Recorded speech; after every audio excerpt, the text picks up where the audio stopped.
it's me, Smell McGee, and it's not gonna be daily updates for a little bit. One, because my life's not that exciting, and two, I'm exhausted. But I got the sweetest reminder today. I've just kind of been struggling to find a point in all this. Like, why does my health have to decrease again? Why did I have to have another admission in the ICU stay after something so routine that I've had a million times? And I was just wondering why life has to be so hard right now. Like, I don't really see the point to it. And I got the sweetest message reminding me that my story matters. And I forget that a lot. Sometimes I just feel like this potato, you know what I mean? Just laying around being sick. Like, not really contributing to society. Not making the most out of this gift of life that Heavenly Father's given me. But her sweet words really meant a lot, and hopefully by sharing these videos, I can help people. It's kind of the end goal. So I'm just gonna show bits and pieces this week about what recovery's really like. I'm the genius who thought it'd be a smart idea to weed my flower garden and pick up my nieces. And now I'm dying. Recovery's fun.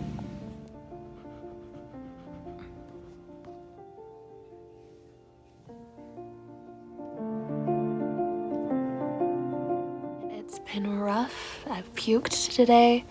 Just eating bland foods. I'm on the most high-powered nausea meds in the world.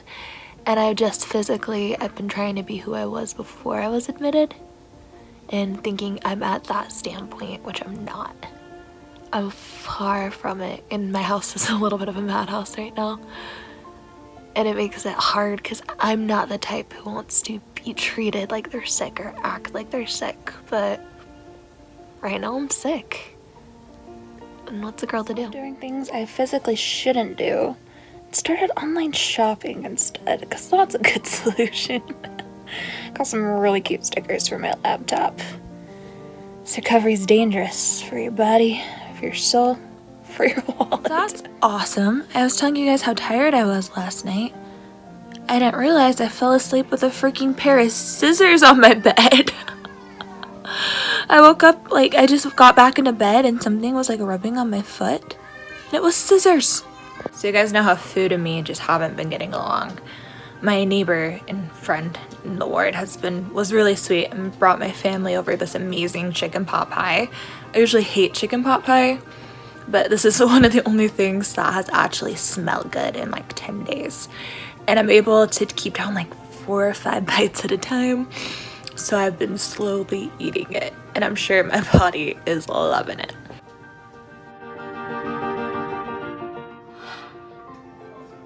My uncle, he stopped by and asked me how I'm doing, and of course I pulled a McGee answer. Oh, I'm okay. And he's like, don't give me crap. And I'm like, I feel awful. I love those people who just kind of be blunt like that with. I have the hardest time doing that, but I think there's importance in saying, yeah, I feel like garbage. And along with feeling like garbage, we're all planning to go see The Lion King tonight, which I've really wanted to see. So I'm just gonna suck it up and go, and hopefully the smell of popcorn doesn't make me want to vomit too much. Time to snuggle. Oh, Bernie Bear. Bernie Bear. Urology called, so I got an appointment scheduled with them for Thursday. So next week's appointment is PCP and urology. But this guy looks really, really familiar. I'm hoping he's not the guy who told me he doesn't do autoimmune disease. What kind of doctor doesn't do autoimmune disease? Are you freaking kidding me? Right, Brian? He agrees. Yeah. The majority of this vlog is me laying dead in bed. But we're going to the movies tonight. And I am exhausted from taking a shower. My whole family says just go looking like a wreck. But as y'all have seen, I've been a wreck for the past 9 days. I am determined not to look like a toenail to go to the movies. Because I live in a small town. And, well, even though I post videos looking like a wreck, I don't like to go in public looking like one. Wish me luck. Oh, this is more what it feels like. I'm dead.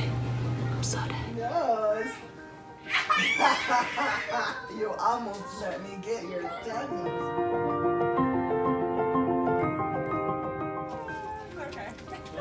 So I was gonna tell you guys what I thought of The Lion King, but I live with toddlers, so I probably only saw 3 seconds of it.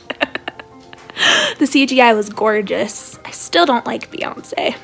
I have a beef against Beyonce, but watching a 3-year-old see Mufasa die on a big screen was really funny. That's really bad, it's really sad, but really funny. My little niece was like, oh no, Mufasa needs help. And I'm like, he's dead. She's like, he's dead. And then she's like, Scar's gonna kill everybody. And then at the end, when like Simba and Scar were fighting, it's like, he won just like a tractor. I'm like, just like a tractor. So yeah, I saw none of the movie, but I probably taught her questionable morals because I told her we want Simba to beat people up. And her reaction was utterly priceless. I was gonna record the end of this vlog tomorrow, but I don't feel good and my brain won't shut up, so why not do it now? Yeah, it hasn't been an everyday thing, but I've been trying to show you the realities of what my, I guess, recovery has been like from the hospital. But it hasn't felt much like a recovery because honestly, I don't physically feel much different than what I did in the hospital.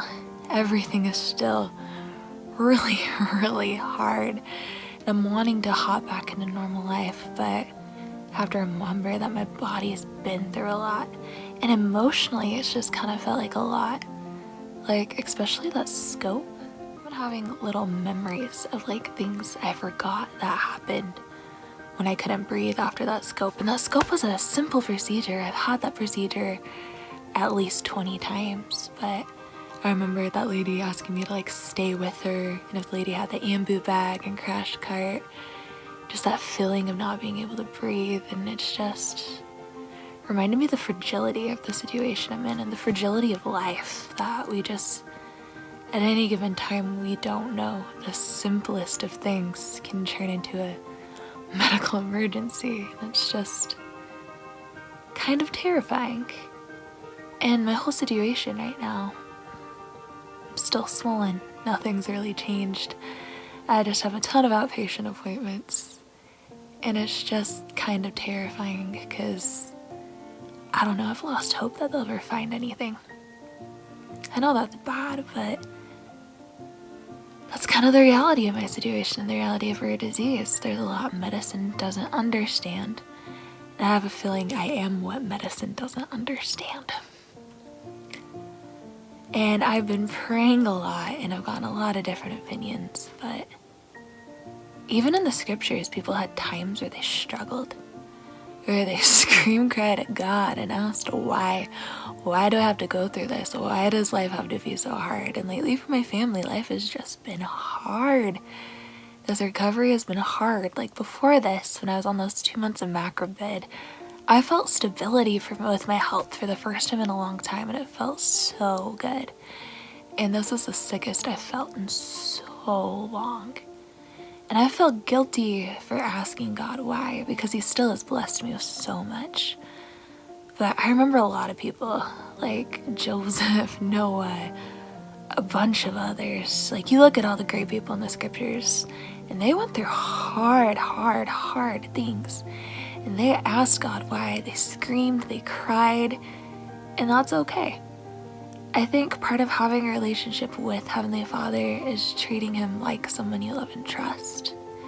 And I only do that in front of people I really love and trust. And I think that this admission, I've been trying to think of my lesson from it, because I believe we can learn through everything we go through. And I think he showed me that he's there. Like, he's there when you have a mental breakdown and run away to a hospital chapel, when you can barely breathe by yourself and you're like a day out of the ICU. He shows himself in the love of family members. Heck, he shows himself in the love and kindness of strangers. I had so many nurses at the acute care clinic, acute care floor, go above and beyond for me while I was there, especially one certain nurse in particular and a certain CNA. I don't know if I should share their names or not, but I hope you know who you are. You shared a lot of your, we talked a lot, and we shared our stories, and you made me feel safe and secure in a really scary situation. You made me feel like I had a friend in it.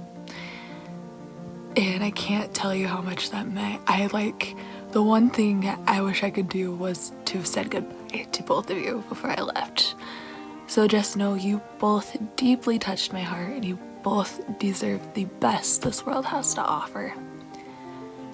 So with this recovery, I don't know.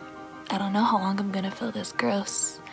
I have appointments with primary care and a new urologist next week, and my primary care is phenomenal, but I expect the urology appointment to go bad.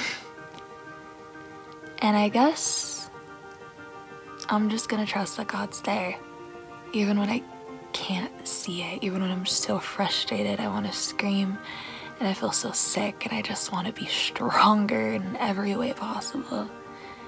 He's there, and he's carrying me through all this. And I'm grateful for that faith. My faith isn't perfect. I'm not one of those people. I've heard that if you have true trust in God, that you'll embrace the next challenge and be excited about it. And I don't know if I'll ever get to that point. That is some valiant crap right there. But I know he'll get me through it. Even at times where I'm like, hey buddy, what are you thinking? I know he's there. So if you're struggling, kind of like I'm struggling, know that God is there and he loves you. Turn to him. And thank you for watching this mismatched vlog where I just look attractive as heck. Thank you all again for the love and support, and always smile on.